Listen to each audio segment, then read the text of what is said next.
많은 사람들이 소셜미디어를 사용하지만 실제로 소셜미디어가 갖고 있는 의미라든지 소셜미디어를 이용해서 무엇을 할 수 있을지에 대해서 모르는 경우가 많습니다. 그래서 구체적으로 소셜미디어란 어떤 것이고 소셜미디어가 어떤 분야에서 어떻게 사용되는지, 그래서 장기적으로 소셜미디어를 이용한 미래 전략은 어떤 식으로 나와야 되는지에 대해서 같이 의견을 나눠보고 싶어서 해당 주제를 선정했습니다.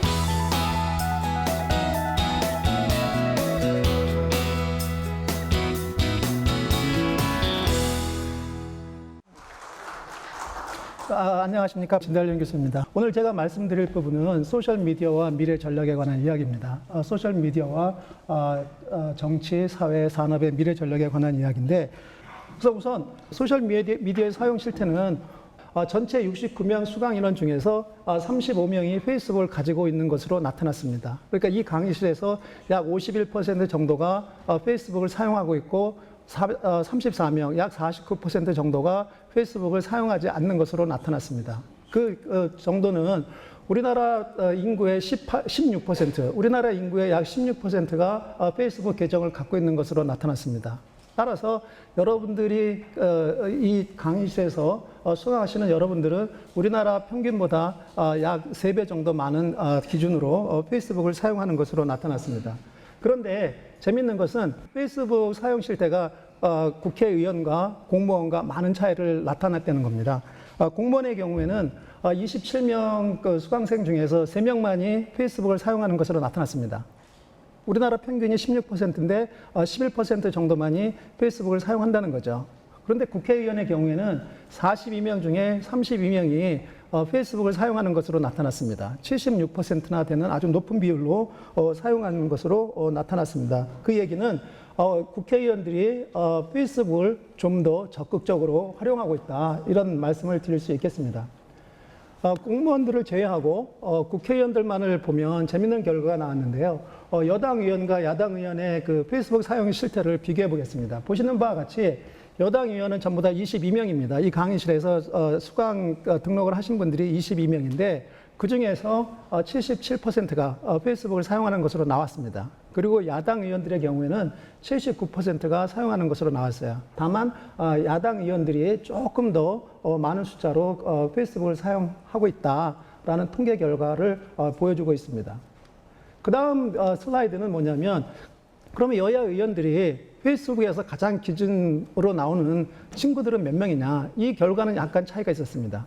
전체 평균이 3,800명으로 나와 있죠. 그래서 국회의원들만 기준으로 했습니다. 3,800명인데 여당 의원의 경우에는 3,200명이 그 1인당 친구 수를 가지고 있는 것으로 나타났고, 야당 의원은 약 4,000명, 3,992명이니까 야당 의원들이 여당 의원들에 비해서 약 800명 정도가 더 많은 숫자의 페이스북 친구를 가지고 있는 것으로 나타났습니다. 이 이야기는 뭐냐면, 우리나라 국회의 경우 여당 의원과 야당 의원이 페이스북을 사용하는 비중은 비슷하나 야당 의원들이 좀 더 적극적으로 그 페이스북을 사용해서 더 많은 친구 수를 확보하고 있다라고 말씀드릴 수 있겠습니다. 이 페이스북에서 친구 수가 몇 명이냐? 일단 그 페이스북 계정을 갖고 있는 분 중에서 친구가 몇 명이냐 하는 것은 굉장히 중요한데, 왜냐하면 페이스북 친구 수를 통해서 여러분들의 정치 미래를 점검할 수 있어서입니다. 실제로 자기 조직이나 기관에서 페이스북을 열심히 이용하는 사람들이 성공한 사례가 많습니다. 그래서 비정치적인 분들은 친구 수를 많이 갖고 있는 것보다 자기가 관리할 수 있는 정도의 숫자만을 친구로 가지고 있다, 이렇게 말씀드릴 수 있어요. 왜냐하면 통계조사에 의하면 페이스북에서는 300명이 가장 적정선이라고 합니다. 친구 관리를 하기 위해서. 거기에 들어가서 생일 축하도 해주고 친구들이 무슨 이야기를 업데이트하면 거기 들어가서 나 이 이야기 좋다라고 클릭도 해주고 할 수 있는 기준이 300명이고 300명 이상이 넘어가서 예를 들어서 500명 이상이 넘어가면 그때서부터는 비즈니스라고 합니다. 그래서 비즈니스인데 역시 거기에는 정치 홍보가 들어가는 거고 따라서 국회의원님들이 더 많은 숫자를 가지고 있는 것이 당연한 결과라고 할 수 있겠습니다. 최근에 예로서 전 미 국무장관인 힐러리 클린턴이 6월 10일 올해죠. 6월 11일에 트위터 계정을 오픈을 했어요. 자기 자리에서 물러난 뒤에 트위터 계정을 오픈을 했더니 당일날 16만 명의 팔로워로 등록을 했습니다. 굉장히 많은 숫자죠. 그래서 국내외를 막론하고 소셜미디어를 열심히 활용하는 것이 조직에서 리더가 되는 어떤 하나의 요소로서 작용하기 때문에 소셜미디어의 이용 실태를 알아보는 것은 굉장히 중요하다는 말씀을 드리는 겁니다. 소셜미디어는 나중에 다시 말씀드리겠지만 2004년에 그 용어가 처음으로 만들어졌습니다. 지금 현재 21세기 초반에 만들어진 용어고 21세기 초반에 만들어진 기술들입니다. 따라서 소셜미디어는 현재 진행형이죠. 현재 지금 발전되고 있어서 누구 하나도 소셜미디어가 무엇이다라고 정확히 정의를 내리는 사람은 없습니다. 나는 이야기하고 다른 사람은 저 이야기하고 그런 상황입니다. 그렇지만 제가 보기에 소셜미디어는 제가 지금 말씀드리는 5가지 범주 안에 무조건 포함되어 있습니다. 첫 번째는 소셜미디어는 사람에 관한 것이다를 말씀드리면 여러분들이 제가 지금 국회의원을 중심으로 한 페이스북 사용 실태를 말씀드렸는데 여러분들이 왜 페이스북을 사용하느냐, 왜 트위터를 사용하느냐 이 문제를 생각해 보시면 됩니다. 여러분들이 왜 사용하시나요? 여러분들의 유권자가, 여러분들의 지지자가 있기 때문이죠. 소셜미디어의 사용자가 사람들이기 때문에 여러분들이 소셜미디어를 사용하는 겁니다. 국회의원의 입장에서. 그죠? 근데 국회의원이 아닌 사람들의 입장에서는 여러 가지 이유 때문에, 그렇지만 역시 사람들이기 때문에, 사람들이라는 이유 때문에 사용을 하는 거죠. 왜냐하면 사람들이 소셜미디어를 이용해서 자기의 목소리를 전달할 수 있기 때문입니다. 기존에 그 신문이나 방송이 미디어 기관으로서, 미디어 권력으로서 정보를 독점하고 정보를 생산하고 전달할 때 사람들은 자신의 목소리를 낼 수 없었습니다.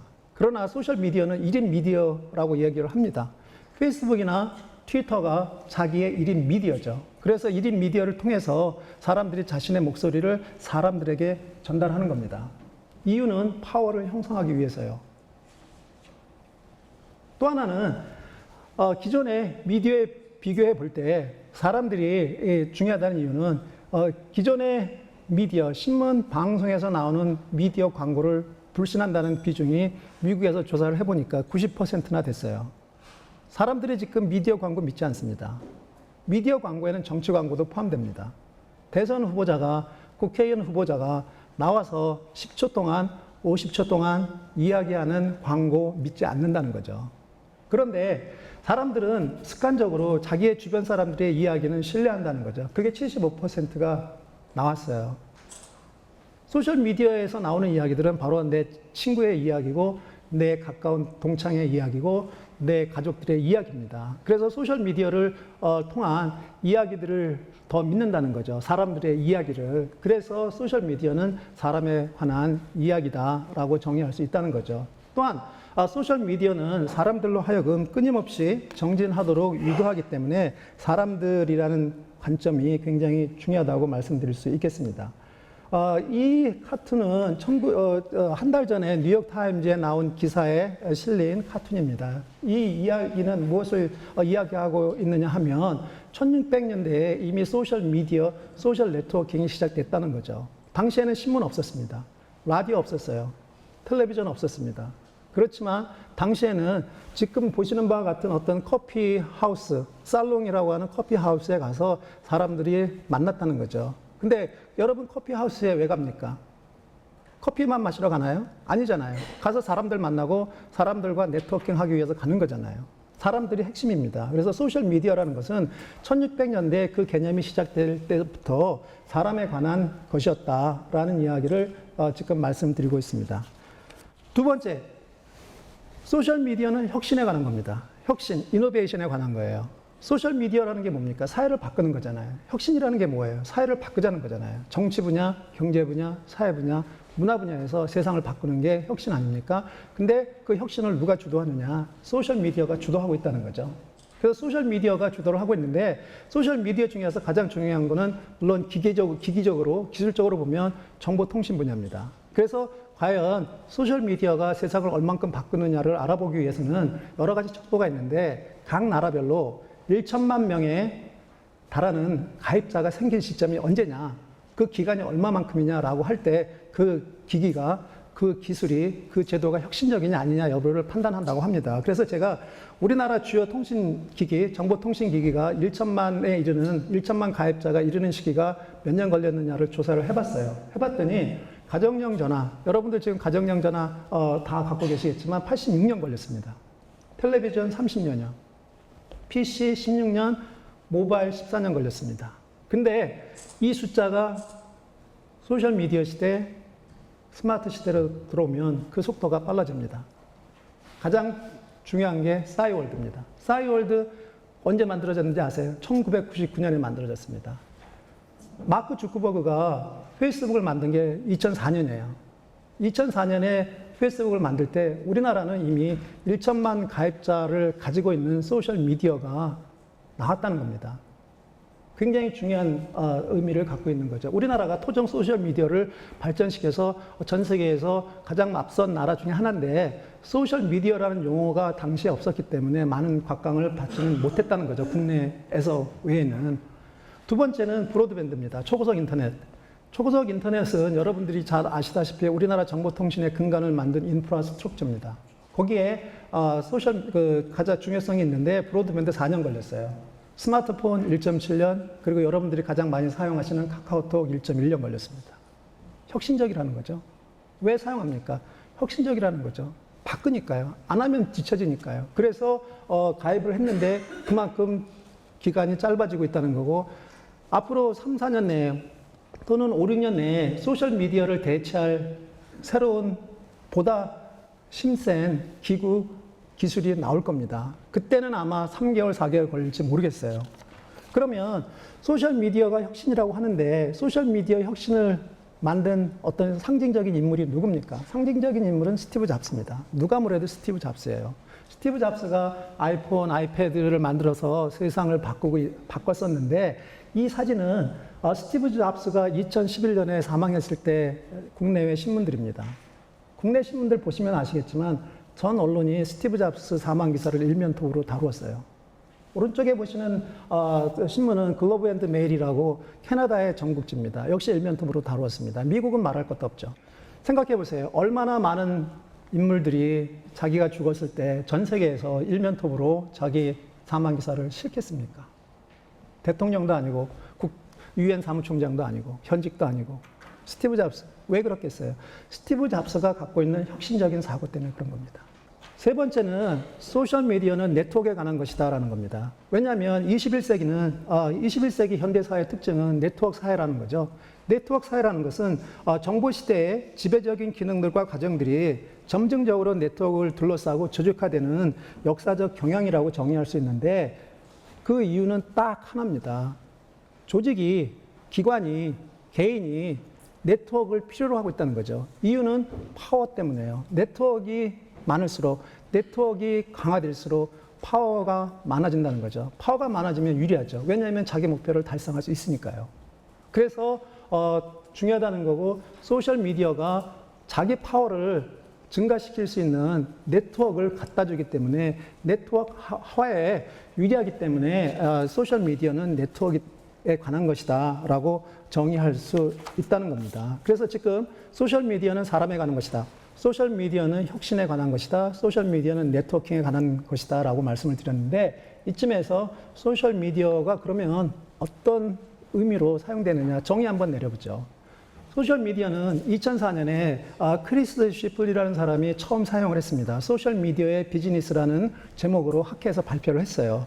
아시다시피 소셜미디어는 따라서 비즈니스 분야에서 가장 먼저 사용됐습니다.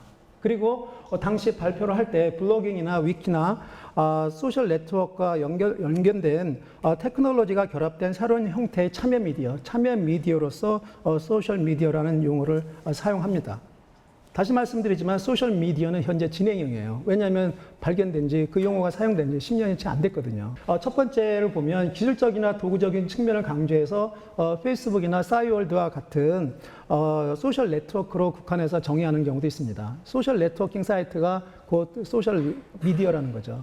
그런데 그런 기구적, 도구적, 기술적 정의만 갖고는 소셜미디어를 이해할 수 없다는 거죠. 그래서 3번째 정의가 소셜미디어란 새로운 온라인 그리고 모바일 미디어가 가지고 있는 스마트 미디어가 가지고 있는 기능적 관점뿐만이 아니라 사용자가 이들을 이용해서 정보를 획득, 공유, 전파하는 기능적 측면 그리고 이러한 과정이 기존의 미디어가 아닌 새로운 형태의 도구를 통해 이루어지는 전 과정이라는 거죠. 그래서 소셜미디어를 기술이나 기법이나 어떤 제도에 국한해서 보면 우리가 생각하는 소셜미디어 전체를 이해할 수 없다는 겁니다. 이따 말씀드리겠지만 소셜미디어는 문화에 관한 것이라고 말씀드렸어요.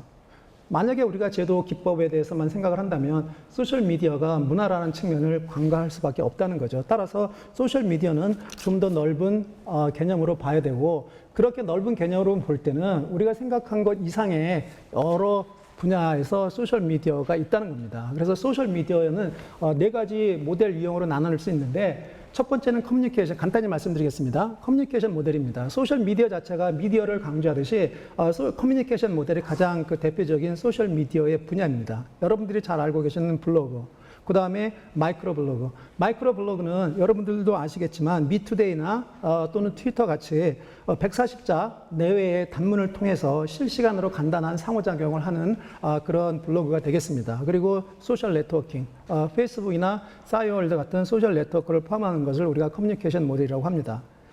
협업 모델은 간단하게 말씀드려서 위키피디아 같은 겁니다. 여러 사람이 공동으로 작업을 해서 어떤 주제에 대해서 설명을 하고 그 주제를 온라인으로 올려서 다른 사람들이 혜택을 보게끔 하는 그런 모델이 협업 모델이라고 볼 수 있습니다.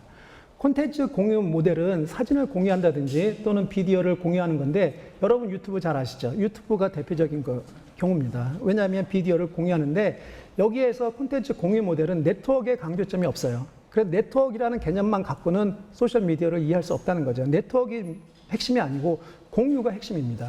내가 올린 비디오를 다른 사람들이 공유해서 서로 즐거울 수 있다면 그래서 공유가 핵심이기 때문에 비디오 공유, 사진 공유 등이 들어가고 생방송도 들어갑니다. 예를 들어서 어떤 생방송, 팟캐스트가 콘텐츠 공유 모델에 들어가겠습니다. 그리고 마지막으로 엔터테인먼트 모델입니다. 엔터테인먼트 모델은 2가지가 있는데 하나는 세컨드 라이프라고 하는 가상세계. 여러분들이 온라인에서 여러분 아바타만 만들어서 싸이월드가 일종의 한 예가 될 수도 있는데 자기 아바타를 만들어서 관리하는 가상세계. 2번째는 디지털 게임이에요. 온라인 게임, 그 다음에 콘솔 게임 같은 거죠. 게임이 엔터테인먼트 모델로서 소셜미디어가 될 수 있느냐라고 반박하실 분도 계실 거예요. 게임은 게임이지 무슨 소셜미디어냐. 근데 게임은 10년 전의 게임하고 지금의 게임하고는 상당히 다릅니다. 왜냐하면 10년 전에는 게임을 한번 만들면 끝났어요. 근데 최근에는 게임을 만들면 여러 사람들이 사용을 해보고 그 후기를 웹사이트에 올립니다. 그래서 올려서 이런 부분이 잘못됐다, 이런 부분을 더 보완해달라고 하면 6개월 후에 제작자가 그것을 보고 제2 버전을 만듭니다. 그리고 제3, 제4 버전을 만들어요. 그래서 여러 사람들이 협업을 통해서 새로운 버전을 만들기 때문에 엔터테인먼트 모델로서 소셜미디어다라고 말씀드릴 수 있습니다.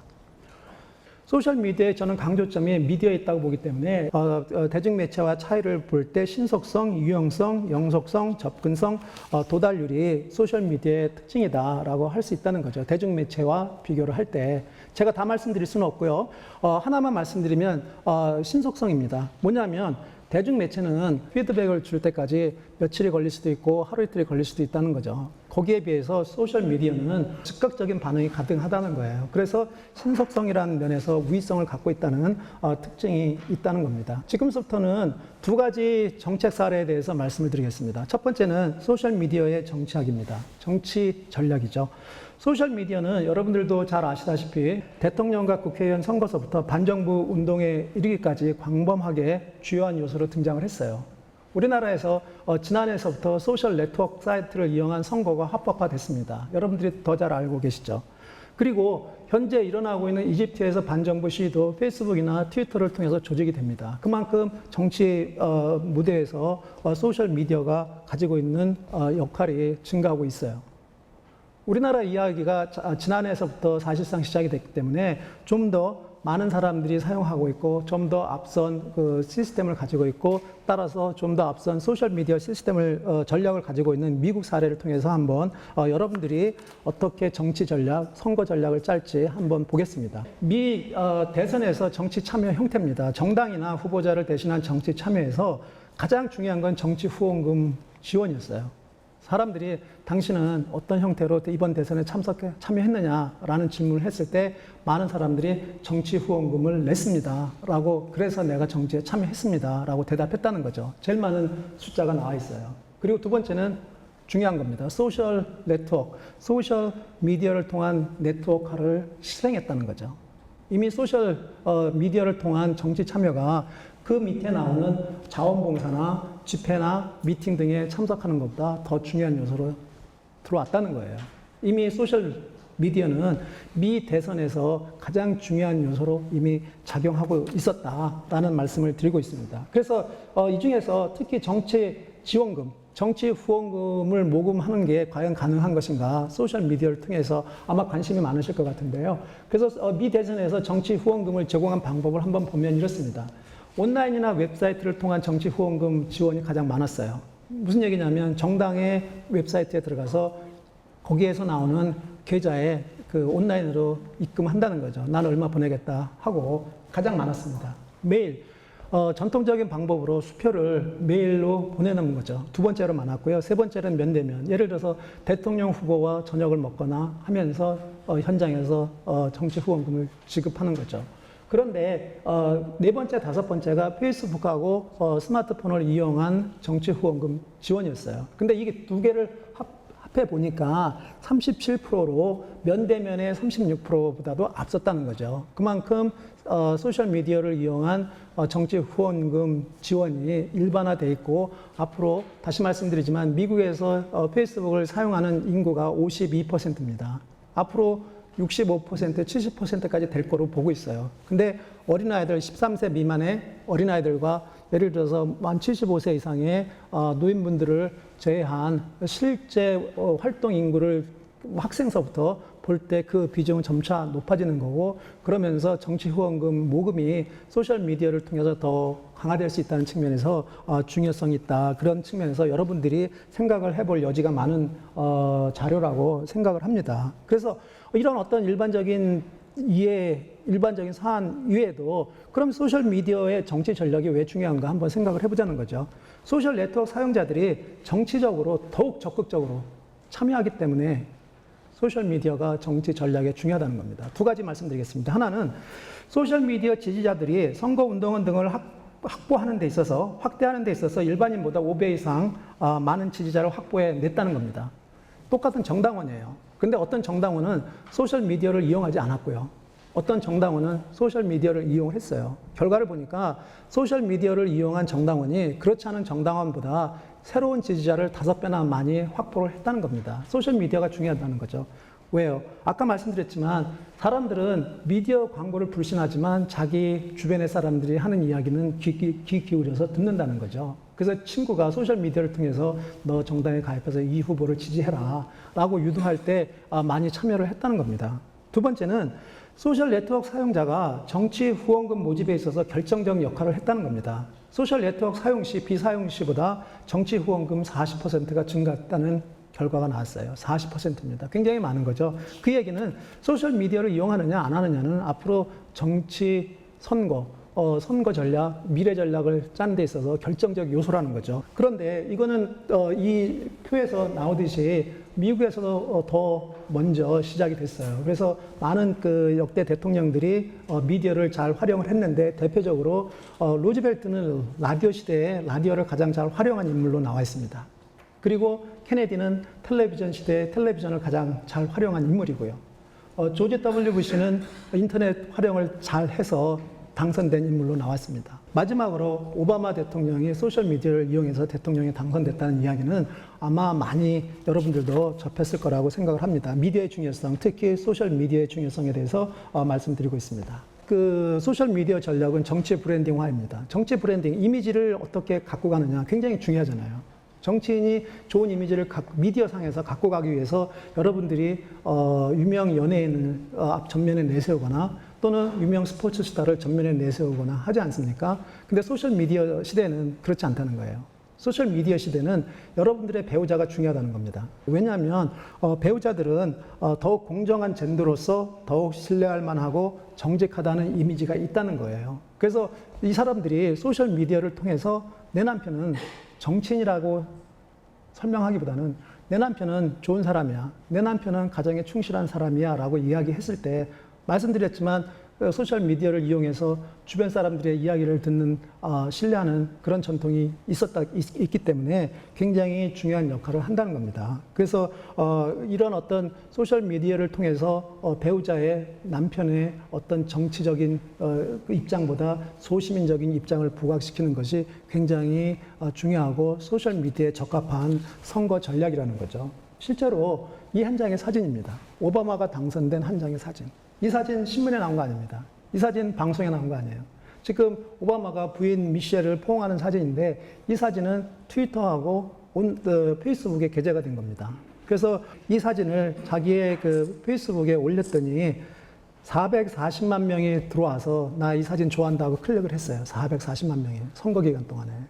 엄청난 숫자가 들어와서 이 사진을 보고 오바마를 지지하면서 또는 마음을 바꿨다는 거죠. 그러면서 이 한 장의 사진, 배우자와 포옹하고 있는 가정적인 이미지를 보여주는 이 한 장의 사진이 미국 역사를 바꿀 수 있었다는 거죠. 여러분들도 이 생각을 한번 바꿔보세요.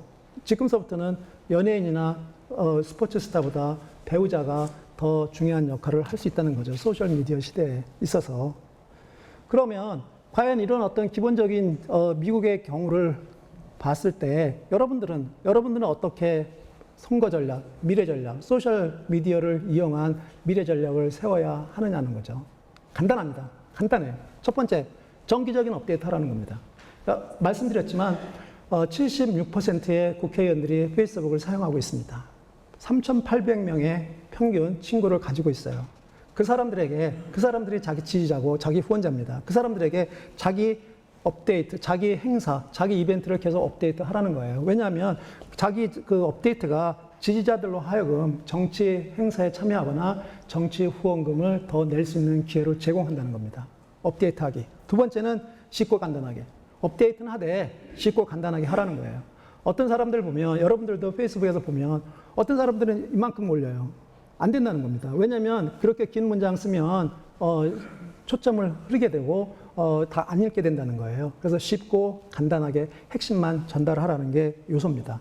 세 번째는 정치 자금 또는 정치 참여자들에게 감사라는 거예요. 여러분 국회의원 당선되면 당선 사례 해가지고 벽보 붙이죠. 그거 해야죠. 하지만 소셜미디어 시대에는 그때그때 감사라는 거예요. 개인이나 집단에. 당신들이 나를 도와줘서 감사하다. 당신들이 내 행사에 참여해줘서 고맙다라는 것을 공개적으로 트위터나 페이스북을 통해서 하라는 겁니다. 왜냐하면 그런 감사기가 정치인들의 브랜드를, 좋은 이미지를 심어줄 수 있다는 겁니다. 그래서 정치자금 제공자들, 정치 후원자들에게 감사하기가 굉장히 중요하다는 거죠. 마지막으로 정보 공유입니다. 정보 공유는 내 이야기를 하라는 게 아니에요. 내 이야기를 하는 게 아니고 내 후원자 중에서, 내 지지자 중에서는 여러 다양한 사람들이 있다는 거죠. 사람들에 관한 겁니다. 다시 한번 말씀드렸지만. 그런데 그 사람들, 어떤 사람은 자전거 동호회에서 일하는 사람도 있고 어떤 사람은 암 예방 협회에서 일하는 사람도 있다는 거죠. 그 사람들이 관련된 이벤트를 업데이트할 때 들어가서 나 이거 좋아한다 클릭해주고 그 사람들 그 이벤트를 자기 홈페이지 또는 페이스북에 퍼가기 함으로써 그 사람들을 도와주라는 거죠. 그렇게 하는 것이 장래 지지자를 확보하는 데 많은 그 효과가 있다는 겁니다. 소셜 미디어가 경제에 관한 것이다라는 겁니다. 마지막은 아니고요. 또 두 번째 사례를 이야기 드리기 위해서 말씀드리고 있습니다. 소셜 미디어는 경제, 아까도 말씀드렸지만 비즈니스 분야에서 제일 먼저 사용이 됐습니다. 그만큼 소셜 미디어는 경제 분야에서 중요성을 갖고 있는 거죠. 여러 가지 측면에서 여러분들도 잘 아시다시피 소셜 커머스도 있고 여러 가지 분야에서 비즈니스 분야에서 소셜 미디어를 이용합니다. 다음 슬라이드 보시면 더 이해가 되시는데요. 페이스북의 경우입니다. 페이스북의 가입자와 광고 수익 간의 그 비교예요. 보시다시피 밑에 있는 선은 갈색으로 보이는 선은 가입자 증가 곡선입니다. 직선이에요. 그리고 그 위에 하늘색으로 보이는 선은 광고 수입이에요. 2009년서부터 광고 수입이 급격하게 늘어난 것을 볼 수 있습니다. 그래서 경제 분야에 있어서도 소셜미디어가 굉장히 중요한 역할을 하고 있다. 앞으로도 더 중요한 역할을 하고 있다는 말씀을 드리는 거고요. 창조 경제의 기본은 창조 산업이고 창조 산업의 전신은 문화 산업이지 않습니까? 문화 산업, 창조 산업은 미디어를 포함하고 있어요. 그리고 미디어를 포함하고 있는데 미디어에는 소셜 미디어를 포함하고 광고를 포함하는 겁니다. 케이스 말씀드릴게요. 강남스타일입니다. 여러분들 좋아하시죠? 여러분들 1년 동안 행복하셨죠? 강남스타일 때문에. 작년 7월 15일 날 강남스타일이 유튜브에 올랐습니다. 딱 1년 전이에요. 오늘 7월 13일, 18일이니까 1년 3일 됐습니다. 강남스타일의 글로벌 확산 진원지는 소셜미디어예요. 누가 뭐래도 유튜브입니다. 유튜브를 통해서 국내외 팬들과 만날 수 있었고 트위터가 조력자로 역할을 하면서 강남스타일의 인기 가도가 시작이 됐습니다. 전 세계 최고입니다. 그죠? 그만큼 성공적인 K-팝의 한 부분인데 많은 사람들이 강남스타일에 대해서 성공 요인에 대해서 많이 이야기를 하고 있어요. 중요한 것은 강남스타일이 왜 전략이 있냐는 거죠. 전략이 있었느냐. 그 문제에 대해서 한번 얘기를 해보겠다는 겁니다. 첫 번째는 크라우드 소싱이에요. 크라우드 소싱이 뭐냐면 제작 과정의 창의성입니다. 제작 과정이에요. 우리나라 K-팝 가수들과 그 엔터테인먼트 회사들이 대부분 자체 내에서 안무를 개발합니다. 그런데 강남스타일은 클라우드 소싱을 통해서 말춤을 개발했다는 거죠. 모든 전국의 안무가들을 다 제안을 하세요. 라는 그 공고를 내서 거기서 좋은 유머스럽고 재미있는 이 말춤을 채택을 했다는 거죠. 크라우드 소싱은 그래서 공유한다는 측면에서 공유 모델에 속하고 따라서 소셜미디어를 이용한 전략입니다. 첫 번째, 말춤을 만들 때서부터 강남스타일은 전략을 세웠다는 거죠. 두 번째는 제가 가장 좋아하는 부분인데 성공 전략의 두 번째는 지적재산권의 포기입니다. 지적재산권.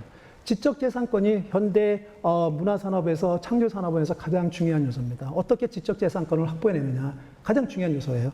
그런데 강남스타일은 저작권을 포기했어요. 저작권을 포기하고 패러디를 선택했다는 겁니다. 무슨 얘기냐면은 강남스타일의 확산 배경에는 유튜브나 트위터만 있었던 게 아니에요. 거기에는 리액션, 비디오. 여러분이 강남스타일을 보고 저게 뭐야 하고 놀라는 장면, 저게 되게 재밌다라고 웃는 장면을 찍어서 올리는 거예요. 유튜브에. 그걸 리액션 비디오라고 하고 패러디 비디오는 여러분들도 잘 아시죠. 원본에서 벗어나서 유머스럽게 만들어서 전체를 만들어서 올리는 게 패러디 비디오인데 이런 것을 전체적으로 민비디오라고 합니다. 민비디오라고 하는데 강남스타일에서는 싸이 측과 음악 저작권 협회에서 소송을 패러디를 올리면 그 저작권 위반입니다. 그런데 소송을 제기하는 것보다는 패러디의 제작을 독려하는 방법을 썼다. 최소한 방임하는 방법을 썼다. 이게 전략입니다. 두 번째 중요한 전략이에요. 28조에 보면 공표된 저작물은 보도, 비평, 교육, 연구 등을 위해서는 정당한 범위 내에서 정당한 공정한 관행에 합치되게 이를 인용할 수 있다라고 돼 있어요. 근데 그 밑에 보면 다른 사람의 음악을 배경으로 하거나 직접 연주하면서 패러디를 제작해서 가족이나 가까운 동료, 친지들과 함께 나누는 것은 저작권법상 사적 이용에 해당하여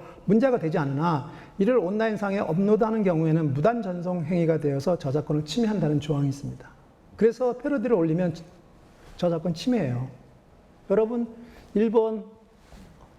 일본의 노래, J-팝이라고 하죠. 우리나라 아이돌 그룹이 일본의 J-팝의 그 형태를 많이 모사했다고 합니다. J-팝 여러분들 유튜브에 가면 볼 수 없습니다. 왜냐하면 저작권 때문에요. 절대 못 찾습니다. 근데 한국 싸이는 그것을 갖다가 저작권으로서 막기보다는 저작권을 포기하고 그 패러디물을 올릴 수 있도록 유도했다는 거죠. 역발상의 미래 전략이었어요. 역발상의 미래 전략. 그게 싸이의 강남스타일을 만든 어떤 계기가 됐다는 겁니다. 그래서 유튜브 상에 민비디어가 올라온 것을 보면 7월 15일, 작년 7월 15일서부터 8월 27일까지 한 달 반 기간 동안 비디오가 등록된 것을 보면 원본 비디오는 딱 하나죠. 그리고 클릭수가 67%입니다. 그런데 75개나 되는 민비디오, 리액션 비디오, 패러디 비디오가 올라왔다는 거예요. 33%입니다. 사람들이 비디오, 원본 비디오도 보고 이 민비디오도 체크해 보면서 더 많이 봤다는 거예요. 그게 그 강남스타일의 성공 전략이라는 겁니다. 그래서 강남스타일이 성공한 미래 전략에는 미디어 컨버전스입니다. 미디어 융합이에요. 뭐냐면 많은 사람들이 강남스타일은 유튜브나 트위터를 통해서 성공했다라고만 믿고 있습니다. 실제로는 그렇지 않아요. 실제로는 방송이 굉장히 중요한 역할을 했다는 거죠.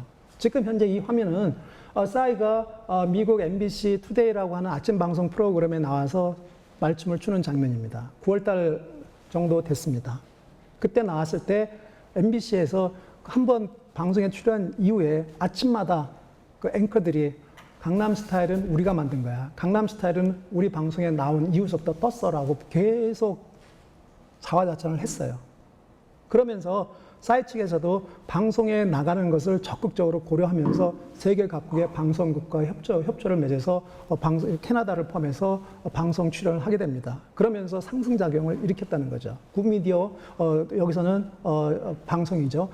뉴미디어, 여기서는 소셜미디어입니다. 그래서 미디어 컨버전스를 통한 시너지 효과를 만들어냈기 때문에 강남스타일이 성공했다는 거고, 따라서 강남스타일은 정확한 미래 전략이 있었다는 거죠. 그리고 마지막으로 결론적으로 다시 한번 말씀드리지만 소셜미디어는 사람 혁신, 네트워킹, 경제, 문화에 관한 것이다라는 점 이해를 해주시면 감사하겠고요. 그래서 단순한 개설을 넘어서 구체적인 이용 전략을 마련하는 것이 개인이나 조직의 성패를 좌우하는 중요한 요소로 작용합니다. 그리고 소셜미디어는 현재 진행형이고 현재 우리가 사용하고 있기 때문에 소셜미디어는 미래 전략이 아니고 소셜미디어는 현재 전략이에요.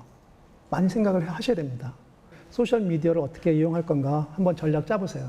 1시간 동안 감사했습니다.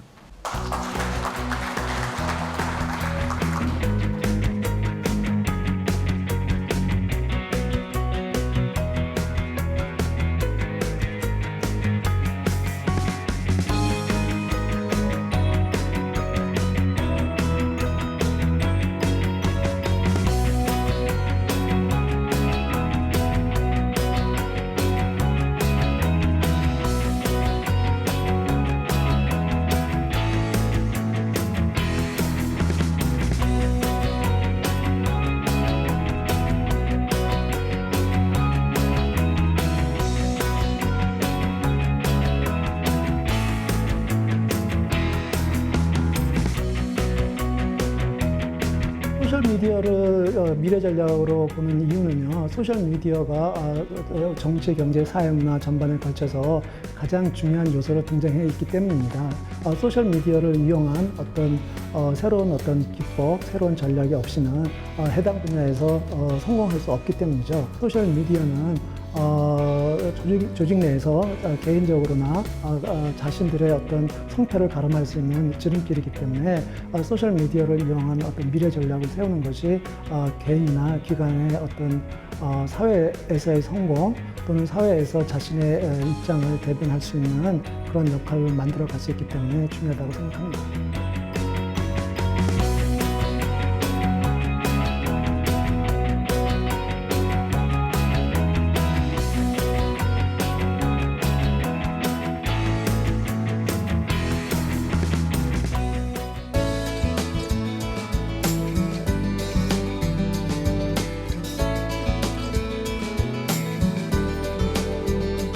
삶의 질을 고양하기 위해서는 이제는 마음이라는 곳에 이제 도착이 된 거죠.